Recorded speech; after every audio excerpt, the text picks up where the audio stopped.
recently took a summer vacation to Myrtle Beach, South Carolina, and we can't wait to show you the fun we had there in a series of travel vlogs. Today, we are sharing our first day in Myrtle Beach. We got into town early and headed straight for the Myrtle Beach boardwalk to see what the area had to offer. The boardwalk runs over a mile along the beach and parallel to Ocean Boulevard, which is the main street of this particular area of town.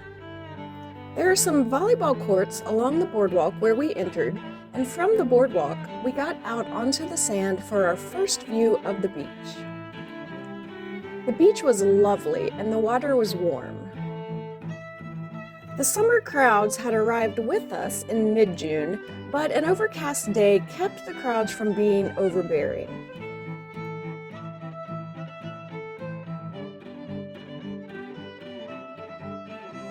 The beach does rent a beach umbrella with 2 chairs for $45 a day in the summer if you don't want to have to carry your own gear to the beach. We got back up on the boardwalk to explore that area some more, and we saw that they have plenty of food options here and some gift shops, including the well-known store that has become an attraction in and of itself, the Gay Dolphin Gift Cove. The Gay Dolphin opened in the 1940s. The original store was destroyed in a hurricane in 1954, but they reopened, and it has long been one of the anchor stores along the boardwalk. This place is huge with multiple levels and tons of merchandise, including a lot of Myrtle Beach souvenirs, of course, but also home decor, Christmas decor, yard decor, clothes, jewelry, and even some pop culture memorabilia.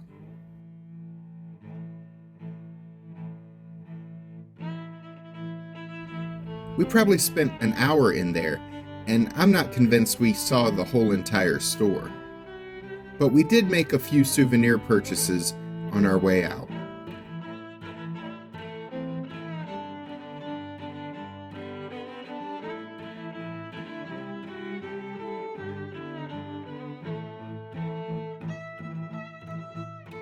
One thing I liked about the boardwalk is that they have photo ops set up along the way that were a lot of fun. Like a lot of other visitors there, we stopped and took some selfies at each of these photo ops, which we won't share here, but just imagine us standing with these things.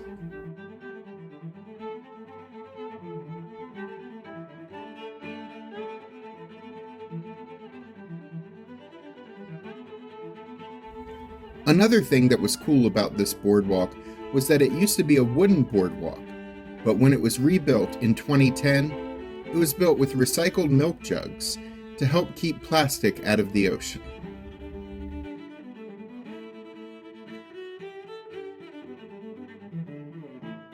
We passed more restaurants and bars and finally came to the Myrtle Beach Skywheel. This is a landmark that you can ride, as it will take you almost 200 feet above the beach in a fully enclosed, climate-controlled gondola. A 12-minute ride on the observation wheel costs $18.99 per adult and $14.99 per child under 12. If you've watched our channel a long time, you probably already know there was a reason we did not ride high into the air on the Skywheel. The reason starts with an A and rhymes with palace. So we passed the wheel and walked a short distance over to Riptides, a rooftop bar overlooking the ocean, and then on to Pier 14. This fishing pier has a restaurant, also called Pier 14. It's on the pier over the water.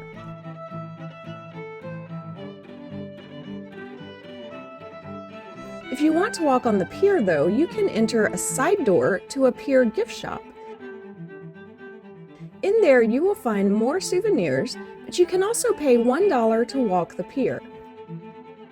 If you want to fish on the pier, the fishing pass is $7 per person, and you can also buy bait and rent a fishing rod in this store as well. The pier has a bar and offers some amazing views of the ocean and looking back at the beach. By the way, we do have a lot more to show you in this video, but if you are enjoying this video, please do us a favor and click the like button. Also consider subscribing to our channel.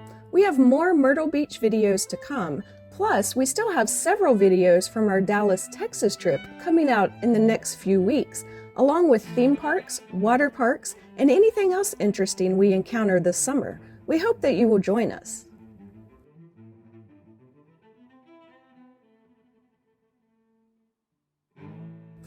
We left the pier and the boardwalk and got out onto Ocean Boulevard. There were a lot of cool sights to see along this road. We saw Funplex, a small amusement park with 7 rides and some carnival games and a restaurant. Some of the rides were kiddie rides and some were thrill rides. It was a late morning by this point, and Funplex didn't open until 1 p.m., so we did not get to check that out. As our walk continued, we passed souvenir shops, candy shops, surf shops, and a couple arcades.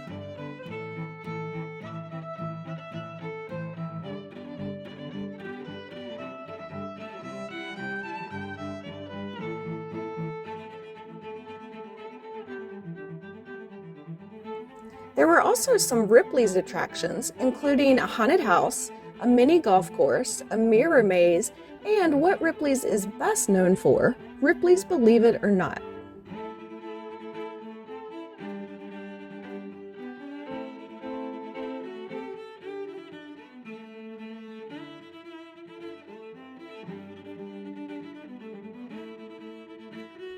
We passed another location with some thrill rides that I would never ride, including one of those bungee slingshots that flings you through the air.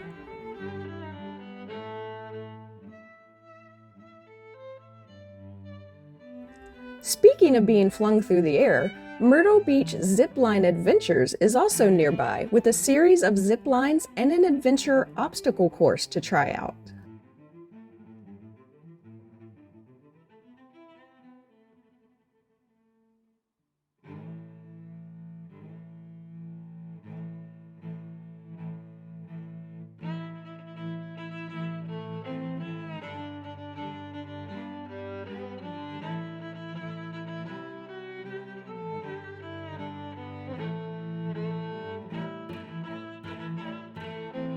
We stopped for a quick bite for lunch. We weren't looking to eat much as we had some early dinner reservations with some pirates. We'll talk about that in a moment. There were a lot of food options here, as we've already said, but we chose one that actually advertised their food was lousy and that their service was bad. We'll tell you why we chose this place in a moment, but first, let's talk about the food and drinks here at the Bowery. Here's the menu, which doesn't have a lot of options as this is primarily a bar. Alice got a corn dog for $5.95. It tasted like every corn dog ever, which is probably a good thing. I ordered pizza rolls for $8.95. These are the exact same pizza rolls you can buy at the store, which I like. There were a dozen of them, which is a decent-sized serving.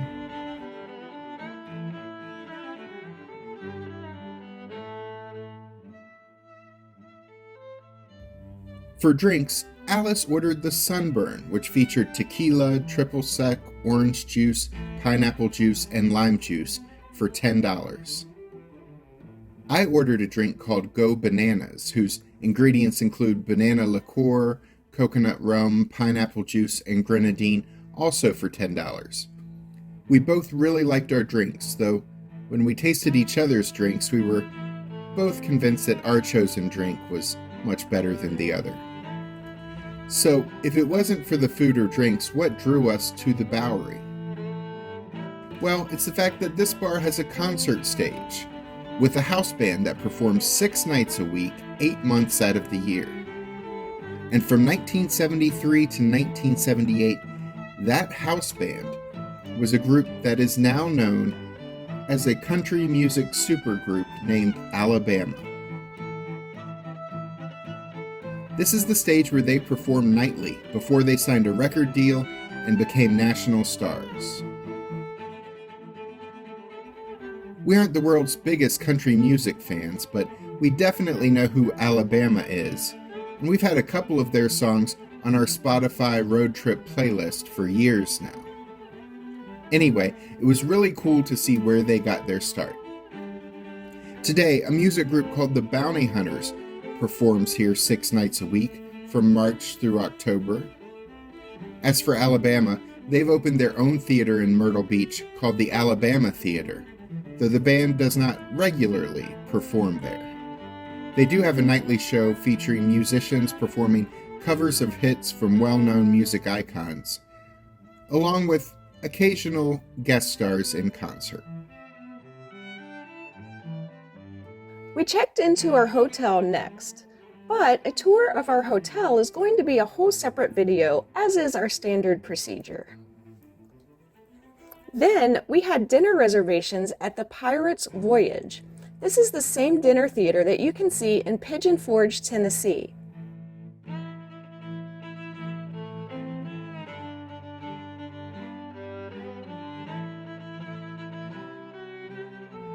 We started in the gift shop / waiting area. This show is one of several owned by Dolly Parton, along with 2 that we've already seen in Pigeon Forge, Dolly Parton's Stampede and the Hatfields and McCoy's Dinner Feud. We have videos about both of those shows on our channel.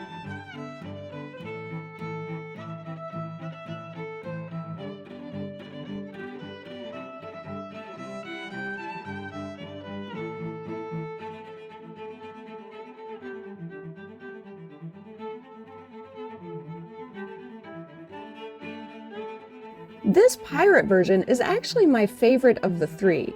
It follows a similar format. The audience on one side of the arena cheers for one team, while the audience on the other side of the arena cheers for the other team. The teams here are 2 groups of pirates competing against each other over some very low stakes. Real pirate Blackbeard is raised from the grave to make an appearance here.